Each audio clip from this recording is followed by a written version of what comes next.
ala ummati lailatal Isra khamsina salatan. Allah telah mewajibkan kepada umatku, kata Rasulullah, pada malam Isra 50 salat. Falam azal uraji'uhu as'aluhu. Kemudian aku bolak-balik menghadap Allah Subhanahu wa ta'ala, kata Rasul, untuk minta keringanan. Wa as'aluhu takhfifa, untuk minta keringanan. Hatta ja'alaha khamsan fi kulli yawmin wa laylatin, hingga Allah Subhanahu wa ta'ala mengabulkan permintaan Nabi Muhammad dengan memberikan keringanan, sehingga sholat yang tadinya 50 menjadi 5 waktu dalam sehari semalam. Itulah yang diberikan kepada Nabi Muhammad sallallahu alaihi wasallam, yang mana hadis ini yang diriwayatkan oleh Bukhari, kemudian oleh orang Indonesia tahun 77 yang namanya Nur Asia Jamil, dibuat menjadi sebuah lagu. Lihat ini, lihat, jangan kesal. Lihat, Nur Asia Jamil melantunkan sebuah lagu. Mau tahu lagunya? Dengar baik-baik. 27 Rajab Nabi Muhammad Isra dari Masjidil Haram ke Masjidil Aqsa. Tuhan tunjukkan tanda-tanda kebesarannya untuk tamsilan bagi umat Islam sedunia. Hebat lagunya. Isra dan Mi'raj Nabi Muhammad keluar angkasa menjemput salat, salat yang fardu bagi umat Islam 5 kali dalam sehari semalam. Salat yang fardu bagi umat Islam 5 kali dalam sehari 5 kali dalam sehari semalam. Siapa yang bisa menyebutkannya? 1. Solat subuh.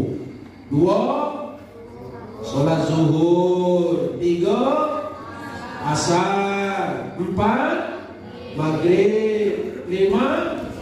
Sholat isya. Bagus. 5 waktu sehari semalam. Tadi siapa yang ada sholat maghrib? Tunjuk tangan. Nah, itu dia. Ya, ibu-ibu ada yang tak sholat maghrib? Ada. Mana itu ibu-ibu yang lagi men tak sholat maghrib? Kalau bapak-bapak ada tak men? Tak ada. Yang ada cuma mencret. Ya, bapak-bapak tidak ada halangan, sholat terus. Nah, bapak-bapak, ibu-ibu, kenapa Nabi Muhammad menjemput sholat itu? Apa pentingnya sholat? Apa tujuannya sholat ini, untuk apa? Nah, ini baik. Ibu-ibu, apa guna sholat? Kegunaan daripada sholat. Bapak-bapak, apa guna sholat? Untuk apa? Kira-kira untuk apa, Bu? Halo? Tidur ya? Untuk apa sholat? Hah? Nah, kita mulai dari situ, Bapak-bapak. Kenapa orang enggan sholat? Kenapa tidak mau sholat? Kenapa tidak sholat merasa tenang-tenang saja? Karena sampai sekarang gunanya itu saya udah tahu Pak. Sama dengan anak-anak. Anak-anak kalau dia tahu guna HP itu, dia pasti akan gunakan HP itu dengan sebaik-baiknya. Tapi karena tidak tahu, ya dibuang-buang saja HP-nya. Siapa yang sering buang HP di sini? Tidak ada kan? Kalau begitu apa gunanya HP itu? Nah, HP apa gunanya? Main game? Wah. Jadi HP itu gunanya untuk nelpon. Untuk nelpon. Karena kita tahu HP itu gunanya untuk nelpon, makanya HP itu tidak sembarangan kita pakai. Karena kalau nanti dia tidak bisa nelpon, nanti susah kita mau berkomunikasi dengan orang, betul tidak? Sekarang sholat apa gunanya? Sholat apa guna sholat? Nah, karena kita tidak tahu, makanya akhirnya kita menyia-nyiakan sholat. Sekarang saya kasih tahu guna daripada sholat itu untuk berkomunikasi dengan Allah Subhanahu. Kita bisa telepon Allah, gitu. Kita bisa bercakap-cakap dengan Allah. Makanya disebutkan sholat itu as-sholatu mi'rajul mu'min. Sholat itu mi'rajnya orang mukmin. Dikatakan lagi sholat itu mahallul munajat. Sholat itu adalah tempat kita untuk munajat kepada Allah. Apa arti munajat? Munajat itu kita bermesra-mesraan dengan Allah, bercakap-cakap dengan Allah. Usolli fardul maghribi, Allahu akbar, Allahu akbar kabira walhamdulillahi katsira. Itu kita sedang ngobrol dengan Allah. Kita sedang mengadukan nasib kita dengan Allah. Jadi kalau kita dalam keadaan susah ekonomi, susah dalam hidup, banyak penyakit, banyak persoalan hidup kita adukan kepada Allah Subhanahu wa ta'ala. Macam mana kita mengadukan nasib kita kepada Allah? Dengan sholat.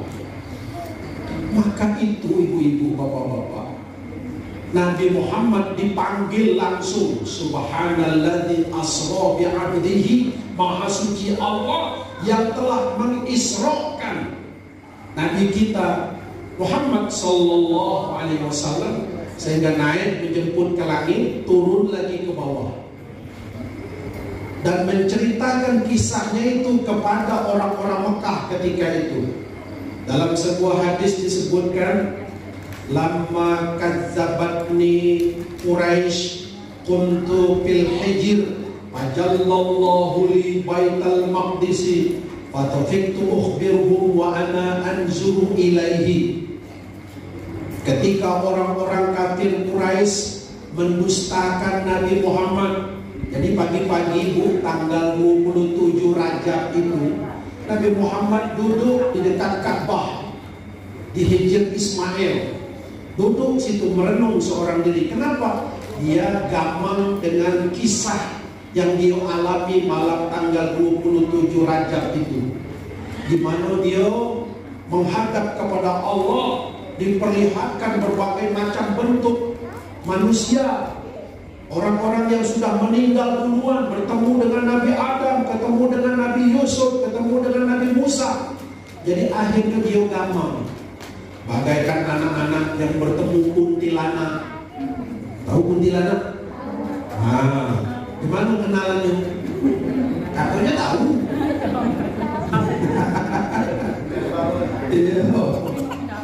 Nah, takut, ngeri, terbayang-bayang. Begitulah Nabi Muhammad, terngiang-ngiang dan terbayang-bayang dia. Pagi itu mikir lagi, aku Ionian, aku tidak. Yang terjadi dengan aku malam tadi. Dalam lewat Abu Jahal. Kenal Abu Jahal? Kenal Abu Jahal? Abu Gosok kan? Lewat Abu Jahal. Apa kata Abu Jahal? Ya Muhammad, limadza takhayyal? Ngapa kau merenung seorang diri?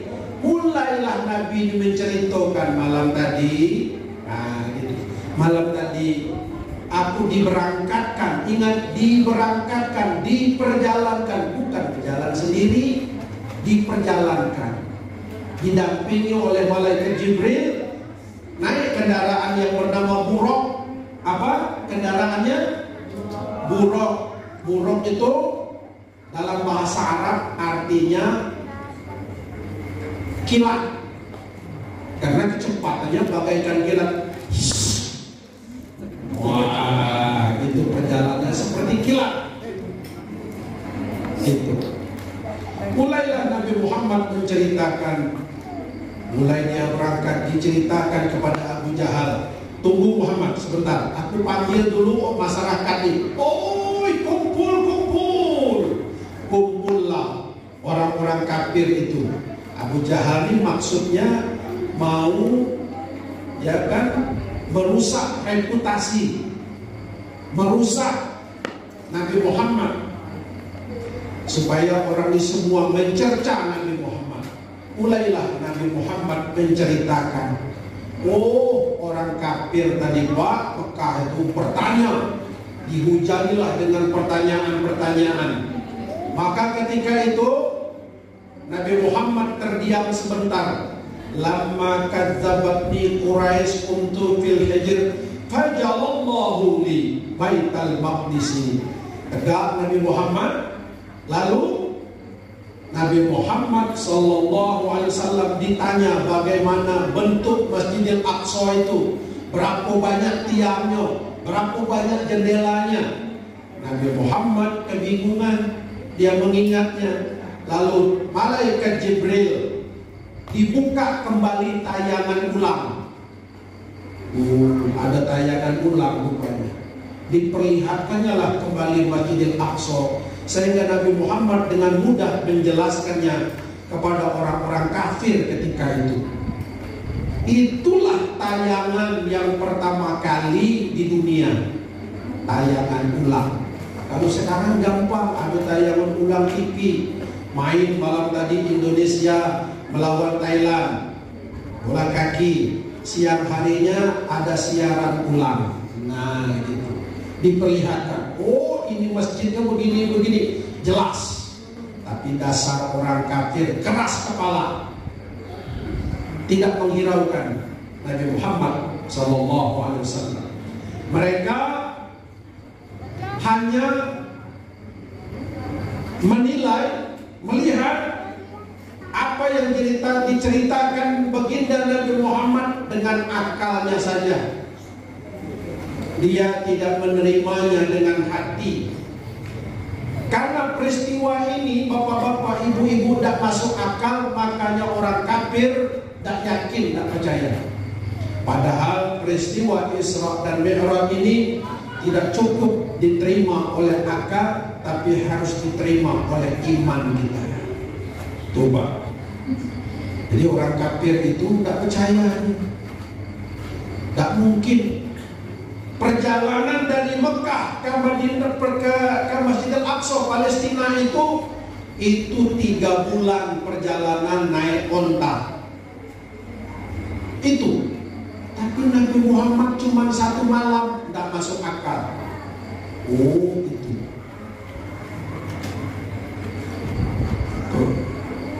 Sama juga orang sekarang ini, ada yang tidak percaya kalau orang yang sudah mati dalam kubur, kita kirim Fatihah, kita kirim Yasin, kita baca Al-Quran, kita kirim pahalanya, kata dia tak sampai.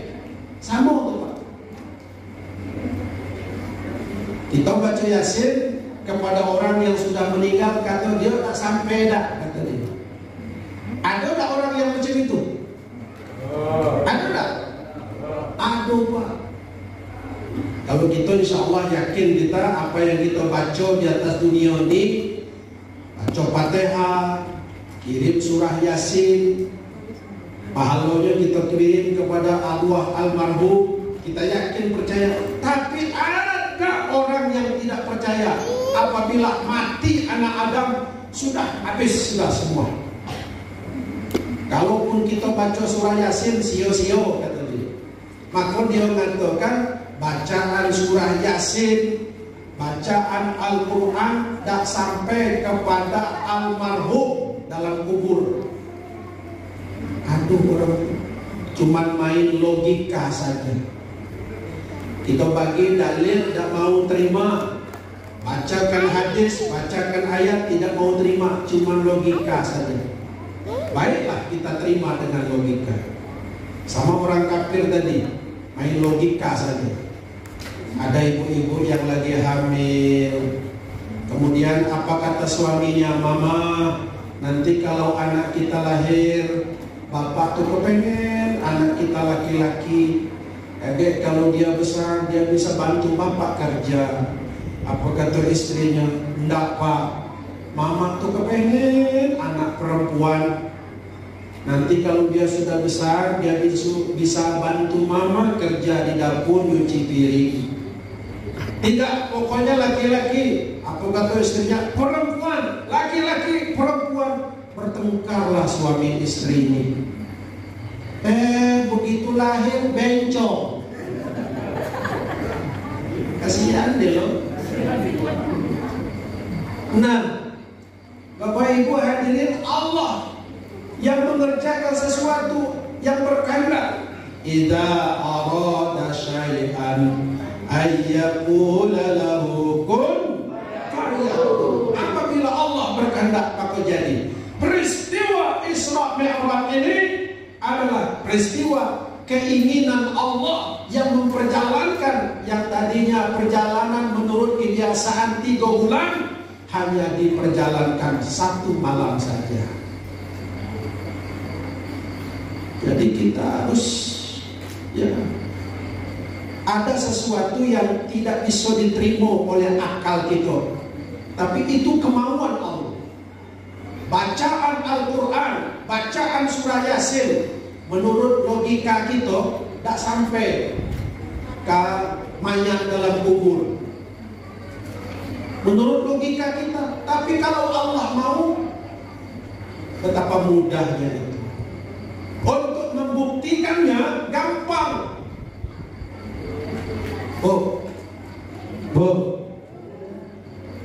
Bacaan Al-Quran surah Yasin sampai pahalanya untuk almarhum. Contoh saja, ibu-ibu kan pegang HP, bapak-bapak pegang HP. Malam ini bapak matikan itu HP, nonaktif. Nah, ya, nonaktif. Sudah itu pagi besok baru bapak hidupkan kembali. Rupa-rupanya malam tadi ada yang ngirim WA, ada yang ngirim SMS, ada yang ngirim foto malam ini. Begitu kita aktifkan kembali besok, masuklah itu WA. Masuk dengan sendirinya. Betul tidak? Tidak usah pakai kurir ngantarnya. Itu WA, foto malam ini, tidak usah pakai kurir ngantar ke rumah kita, tidak perlu. Cukup kita aktifkan saja kembali HP yang malam tadi kita matikan. Tahu-tahu masuk saja WA itu dengan sendirinya. Nah, HP saja WA dikirim orang lagi masuk, padahal HP kita mati semalam-malaman. Betul tidak? Apalagi manusia yang kita kirim bacaan Fatihah, bacaan Al-Quran, kita kirim sama emak ayah kita yang sudah meninggal, masa tak nyampe? Masa kalah Tuhan dengan HP? Bayangkan Bapak, ada orang yang berpendapat seperti itu. Katanya kalau baca yasinan, tahlilan, bid'ah. sesat, masuk neraka, dan nyampe pahalanya kepada almarhum, itu tandanya kurang piknik. Ngajinya tidak mendalam. HP saja bisa nerima, apalagi mayat di dalam kuburan. Betul tidak? Nah, maka itu jangan ragu-ragu bapak-bapak, malam Jumat yasinan, kirim Fatihah, kirim bacaan-bacaan kita untuk almarhum mak ayah kita. Betul tidak?